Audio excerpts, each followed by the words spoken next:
호세아 6장입니다. 여기 주보에 있는 설교 요약을 보면서 같이 보겠습니다. 여기 호세아 6장의 두 주요 문장은 1절에 여호와께로 돌아가자 하는 그 말씀입니다. 그런데 여호와께 돌아가자라고 얘기하는 것은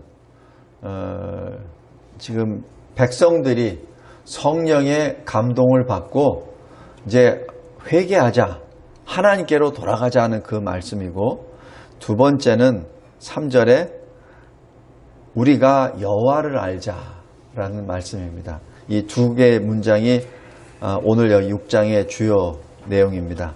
먼저 첫 번째 1절부터 3절까지 회개하라입니다.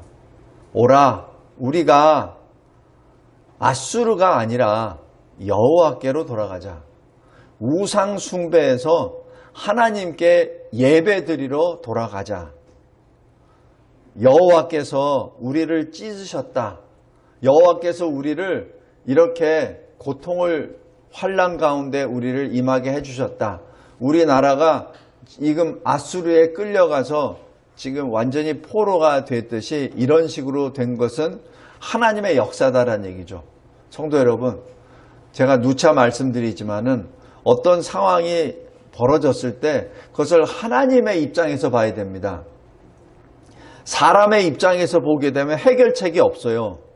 사람의 입장에서 보면은 아수르의 공격을 받았으니까 애굽에 요청을 하든지 아니면 남유다에다 요청을 하든지 뭘 해야 됩니다. 근데 그것이 방법이 아니에요. 왜냐하면 그 모든 것을 하나님이 지금 행하셨으니까. 이유는 북이스라엘이 하나님께 죄를 범했기 때문에 그 죄에 대한 징계로 아수르를 들어서 사용하시기 때문에 그 근원이신 하나님께 나아가야 됩니다. 그러지 않으면 사실 의미가 없습니다. 의미가 없습니다. 그리고 우리를 치셨으나 싸매어 주실 것임이라 라고 얘기하는 것은 하나님이 우리를 이렇게 공격을 아수를 통해서 해주셨는데 하나님이 우리를 치유해 주실 것이다 라는 얘기죠. 이것이 바로 성령 충만함을 받은 호세아가 자기 백성을 향하여 지금 하나님의 뜻을 전하는 내용입니다. 하나님께 돌아가자는 얘기죠. 하나님을 멀리 떠난 사람은 사실 하나님께로 돌아가는 것이 사실 쉽지 않습니다. 최근에 어느 이 예배를 드리지 못하는 교회에서 신앙생활을 1년 이상 하신 분들 이렇게 물어보면은 교회 나가기가 좀 싫대요. 나가는 게 좀 이상하대요. 본인도 그것을 알아요. 근데 몸이 따라주지 않는 거예요. 몸이 벌써 습관에 젖어버린 겁니다. 습관에 그냥 교회 안 나가도 된다라는 것이 이상하게 이 생각은 아닌데 이 몸이 거기에 젖어버린 겁니다. 마찬가지입니다. 말씀을 안 읽는 사람이 말씀을 읽으라고 하면 참 어려워요. 똑같아요. 기도도 마찬가지예요. 기도 생활을 계속 하던 사람은 기도가 그렇게 어렵지 않은데 기도 생활 하다가 안 하죠? 그럼 그 기도 자리에 나오는 게 진정으로 힘들어요. 마치 꺼져버린, 반 타다가 꺼져버린 연탄에 불 붙이기가 그냥 새 연탄에 불 붙이는 것보다 훨씬 어려운 것처럼 그렇습니다. 하나님을 떠난 자가 하나님께로 돌아오는 것은 참으로 어렵습니다. 그러나 여기 호세아 선지자가 이렇게 말합니다. 그래도 우리 가자. 여호와께로 돌아가자 라고 말씀합니다. 여기 2절에 보면은 여호와께서 이틀 후에 우리를 살리시며 셋째 날에 우리를 일으키시리니 라고 말합니다. 이게 일으키신다는 셋째 날 뭐하고 직결이 되죠? 죽은 자 가운데 3일 만에 부활하신 예수의 부활과 바로 직결이 됩니다. 주님이 우리를 찢으셨고 또 치셨으나 그러나 주님이 다시 우리를 살리실 거야. 첫날은 우리가 환난 가운데 있어. 그러나 이튿날은 우리를 살리실 것이고 셋째 날은 우리를 다시 일으키실 거야. 그러니까 우리가 주 앞에서 살아. 주를 떠나면 우리는 죽어. 지금 성령의 충만함을 입은 이 호세아 선지자가 자기 백성을 향하여 지금 계속 부르짖고 있습니다. 내 형제들아, 살아야 된다. 살아야 된다. 끝까지 살아야 된다. 소망을 잃지 마라. 끝까지 이겨야 된다. 소망을 잃지 말라라는 얘기죠. 여기 3절에 그러므로 우리가 여호와를 알자. 힘써 여호와를 알자. 그의 나타나심은 새벽빛같이 어김없다. 땅을 적시는 늦은 비와 같이 우리에게 반드시 임하시리라 라고 말씀합니다. 성도 여러분, 우리 이사야서 11장 9절에 이런 말이 있습니다. 물이 바다를 덮음같이 여호와를 아는 지식이 세상에 충만하리니 라는 말씀이 있습니다. 하나님을 아는 지식이 이만큼 중요합니다. 하나님을 아는 지식이 바로 하나님의 형상의 첫 번째죠. 바로 하나님을 아는 지식이 첫 번째요. 그리고 거룩함과 의로움이 바로 우리 하나님의 형상 아닙니까? 바로 이 모든 것은 하나님의 은혜의 역사입니다. 탕자와 같이 하나님을 떠난 자가 하나님께로 돌아왔을 때 그 탕자를, 그 아들을 맞아주시는 분은 아버지시죠. 주변에 형도 안 맞아요. 그리고 주변에 있는 자기와 같이 선 친구도 맞지 않습니다. 누가 맞이하시냐면 아버지가 맞이하십니다.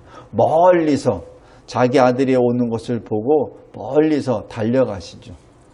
성도 여러분, 아버지 하나님, 우리 하늘에 계신 아버지께서 우리를 그렇게 기다리고 계십니다. 영생이 무엇입니까? 유일하신 참 하나님과 그 하나님께서 보내주신 예수 그리스도를 아는 것, 바로 이 아는 지식이 바로 영생입니다. 두 번째로 4절부터 11절까지 하나님을 알라입니다. 하나님은 북이스라엘과 남유다에게 동시에 책망과 경고를 하십니다. 지금 호세아는 북이스라엘의 선지자예요. 그런데 북이스라엘의 선지자가 북이스라엘은 물론 남유다까지 책망하십니다. 왜? 하나님이 그 말씀을 주셨기 때문에 그러는 거죠. 하나님을 기쁘시게 하지도 못하고 자신들에게도 유익하지 못한 상태에 있습니다. 그러므로 회개와 개혁을 하라는 얘기죠. 누구처럼? 히스기야와 요시야처럼 그렇게 개혁을 하라는 얘기입니다. 5절에 보면은 그러므로 내가 선지자들로 그들을 치고 내 입의 말로 그들을 죽였노니 내 심판은 비처럼 나오느니라. 바로 여기 하나님의 말씀이 죽음입니다. 하나님의 말씀으로 그 이스라엘 백성들이 얼마나 비참한 존재임을 깨닫게 해주시는 것이죠. 그 말씀이 그 영혼을 제하는 것이 아니라 그 말씀이 그 사람들, 죄인들이 죽음 안에 있다는 것을 알려주시는 것이죠. 그 빛으로 죽은 자신의 그 몸뚱이를 보여주신다는 그 뜻입니다. 히브리서 4장 12절에 하나님의 말씀은 그 어떤 날선 검보다 예리하고 혼과 영과 및 관절과 고수를 찔러 쪼개며 또 마음의 생각과 뜻을 판단한다라고 기록합니다. 무엇이? 하나님의 말씀이. 그래서 하나님의 말씀은 죄인에게는 죽음입니다. 근데 동시에 생명입니다. 왜냐하면 말씀으로 죽은 것이 아니라 말씀을 통하여 자기 자신이 죄 가운데 죽었다는 것을 비춰주셨잖아요. 자기가 죄 가운데 죽었다는 것을 보여주셨잖아요. 보여주신 것에는 목적이 있죠. 살리시기 위해서. 살리시기 위해서. 그것이 하나님의 역사입니다. 우리 창세기 한번 5장 한번 보겠습니다. 전에 말씀 봤던 내용이에요.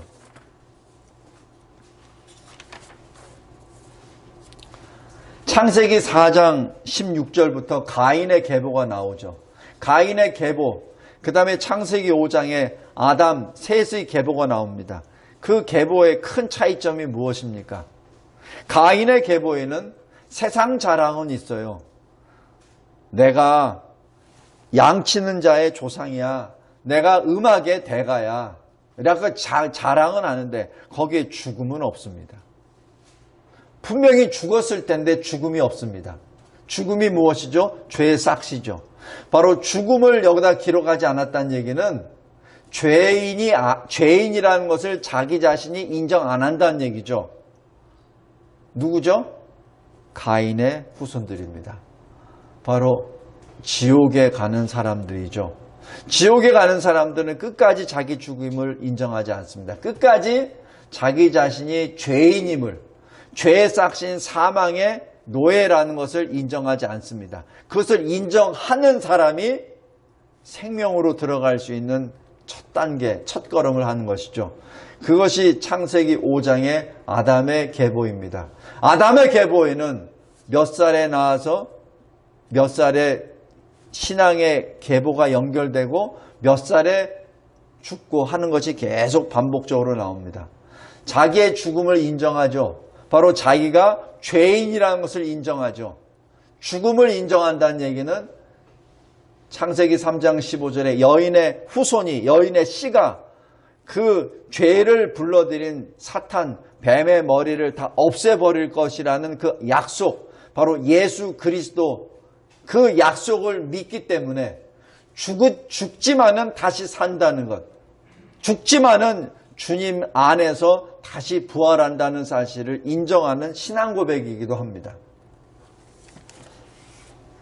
다시 말씀으로 들어가서 5절에 내 입의 말로 그들을 죽였노니라는 그 말씀이 바로 그 뜻입니다.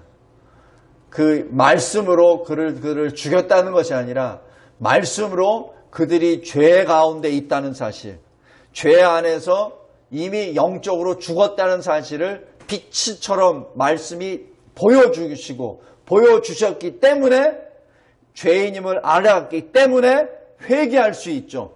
그래서 그것을 생명에 이르는 회개라고 합니다.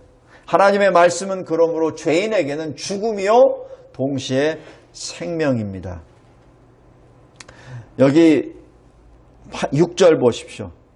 나는 인애를 원하고, 여기 인애는 다시 얘기하면 언약 사랑입니다. 언약을 바탕으로 하는 하나님 사랑입니다. 그 사랑을 원하고 제사를 원하지 아니하며 번제보다 하나님을 아는 것을 원하노라. 이것도 마찬가지입니다. 오늘 오전 설교할 때처럼 똑같이 그러면은 하나님은 인애를 좋아하시고 제사는 원하지 아니하시는구나. 하나님은 번제는 싫어하시고 하나님을 아는 것을 더 좋아하시는구나. 그러니까 번제는 드릴 필요가 없네. 이런 말씀이 아니에요. 번제는 계속 드렸죠. 만약에 이 말씀이 맞다면은 사울이 이 말씀을 듣고 사울 시대부터는 번제를 드리지 말아야 돼요. 그죠? 만약에 이 시대에 신학자나 목사들이 하나님의 말씀을 해석한처럼 해석하면은 번제보다 하나님을 아는 것이 더 좋으니까 그럼 번제 안 드리네? 제사보다 순종이, 인애가 더 좋은 거니까 그럼 자동적으로 예배는 없어지네? 그런 얘기죠. 근데 그런 뜻이 아니라 이것도 지키고 저것도 지키라는 주님의 말씀입니다. 가짜로 예배 드리고 마음이 두 마음으로 예배를 드리는 것보다는 차라리 한 마음으로 사랑을 가져라. 그 뜻이지 예배를 폐하라는 얘기가 아닙니다. 하나님을 알기 때문에 번제를 폐하라는 얘기가 아니라 하나님을 모르고 예배를 드려서는 의미가 없다는 얘기죠. 그죠? 하나님이 누구이신지도 알고 하나님이 나에게 어떻게 행하신지도 알아야 예배가 제대로 되지, 그거를 모르는 상태에서 예배를 드리면 그거는 허당이란 얘기예요. 헛된 것이란 얘기죠. 그러니까 이거는 예배를 폐하는 것이 아니라, 번제를 폐하는 것이 아니라 하나님을 알고 번제를 드리라는 말씀입니다. 그 말씀을 잘못 해석해서는 결코 안 됩니다. 자기 소견에 오른 대로 하나님의 말씀을 해석해서는 결코 안 됩니다. 하나님은 예레미야 7장 22절 23절, 미가서 6장 6절 8절에 이렇게 말씀합니다. 하나님은 오직 하나님의 말씀을 듣고 행하며 사랑과 겸손으로 하나님과 동행하는 자기 백성이 되기를 원하십니다. 이것을 예수님은 어떻게 표현하셨죠? 예수님은 어떻게 해석하셨냐면은 마태복음 9장 13절, 나는 의인을 부르러 온 것이 아니라 죄인을 부르러 왔노라. 이 뜻으로 해석해 주십니다. 참 예수님의 해석은 참으로 멋지십니다. 그냥 그 문장 하나하나를 지적하면서 말씀하는 것이 아니라 그 뜻을, 컨텍스트를 딱 하시면서 다시 말씀을 새롭게 더 쉽게 주십니다. 나는 자기 스스로 의인이라고 주장하며 하나님께 돌아오지 아니하는, 회개하지 아니하는 세상의 의인을 보러 온 것이 아니라 자기 스스로 죄인이라고 자기 죄를 자복하고 회개하며 눈물로 하나님께 돌아오는 죄인을 만나러 왔다. 예수를 만나야 생명을 얻잖아요. 예수를 만나야 구원을 받잖아요. 바로 주님이 오신 목적은 구원입니다. 구원은 회개하는 자, 자기가 죄인이라는 것을 인정하고 회개하는 자에게 임하게 된다고 예수님이 그렇게 해석해 주십니다. 그런데 7절 보십시오. 그들은 첫사람 아담처럼 언약을 어기고 어디에서 주님을 반역했습니까? 바로 그 자리에서. 8절 보십시오. 길르앗은, 이 길르앗은 뭐냐면 갓과 므낫세 반지파가 점령했던 땅인데 거기에 도피성이 3개가 있습니다. 그리고 길르앗은 레위 사람들이 사는, 소위 제사장들이 사는 곳입니다. 그런데 그곳이 어떻게 됐죠? 8절 잘 보십시오. 길르앗은 악을 행하는 자의 고울이라 피 발자국으로 가득 찼도다. 강도 때가 한결같이 사람을 기다리다가 사람을 죽이고 악한 행동을 하듯이 제사장들의 무리가 세겜길에서 살인하고 악한 일을 행합니다. 여기 세겜길이라고 하는 것은 예루살렘으로 들어가는 길목입니다. 그러니 도대체 제사장의 무리가 어떻단 얘기입니까? 강도의 무리가 됐다는 얘기죠. 이 시대를 살면서 다시 한번 분별할 줄 알아야 됩니다. 저 사람이 하나님의 말씀을 전하는 사람인지 아니면 뱀의 혀를 가지고 하나님의 사람처럼 보이는 광명한 천사인지 구별할 줄 알아야 합니다. 거기서 10절에 에브라임은 음행하였고 이스라엘은 더럽혀졌다라고 기록합니다. 다시 얘기해서 시편 14편 3절처럼 다 치우쳐 함께 더러운 자가 되고 선을 행하는 자가 없다. 로마서 3장에 있는 죄인이 악한 사람만 있다라고 하는 것과 지금 똑같은 표현들입니다. 그리고 여기 11절 유다에 대해서 말씀하십니다. 유다여, 내가 내 백성의 사로잡힘을 돌이킬 때 너에게도 추수할 일을 정하였느니라. 여기서 추수는 심판입니다. 너에게도 그 죄를 물으리라 라는 말씀입니다. 말씀을 맺겠습니다. 이 6장의 내용은 어찌 보면은 굉장히 돋우면서 회개하자, 돌아가자, 하나님을 알자, 힘써 알자라고 격려하는 메시지입니다. 맞습니다. 그러나 동시에 심판의 메시지입니다. 성도 여러분, 두려운 심판입니다. 그러나 하나님이 심판을 경고하셨을 때는 무엇을 전제로 하는 것이죠? 구원을 전제로 하는 겁니다. 만약에 구원을 전제로 안 한다면은 굳이 말씀 주실 필요가 없어요. 구원을 전제로 하기 때문에 구원하시기 위하여, 자기 백성을 구원하시기 위하여 너희들 돌아와야 돼, 너희들 하나님을 알아야 돼, 그런 말씀을 하죠. 만약에 그냥 심판이 목적이라면 이런 말씀 주실 필요 없이 그냥 쓸어버리면 됩니다. 하나님께서 주시는 두려운 심판의 경고의 말씀은 실은 생명에 이르는 회개의 초청입니다. 그것이 하늘에 계신 우리 아버지의 마음입니다. 기도하겠습니다. 하나님 아버지, 감사하고 감사합니다. 두려운 말씀이지만 그 말씀 안에 하나님의 깊으신 사랑을 배움나이다. 무섭습니다. 그러나 무서운 가운데 하나님의 헤아릴 수 없는 은혜가 있음을 고백합니다. 하나님, 이 마지막 때에 사는 우리들에게도 동일하게 호세아 이 6장 말씀이 적용된다고 믿습니다. 오라, 우리가 여호와께로 돌아가자. 하나님이 우리를 회복시켜 주실 것이지라. 하나님이 우리를 치유해 주실 것이리라. 자, 우리가 하나님을 알자. 힘써 알자. 하나님이 우리를 다시 회복시켜 주시리라. 하나님, 이 말씀을 붙잡고 오늘도 승리의 하루를 보내게 하여 주옵소서.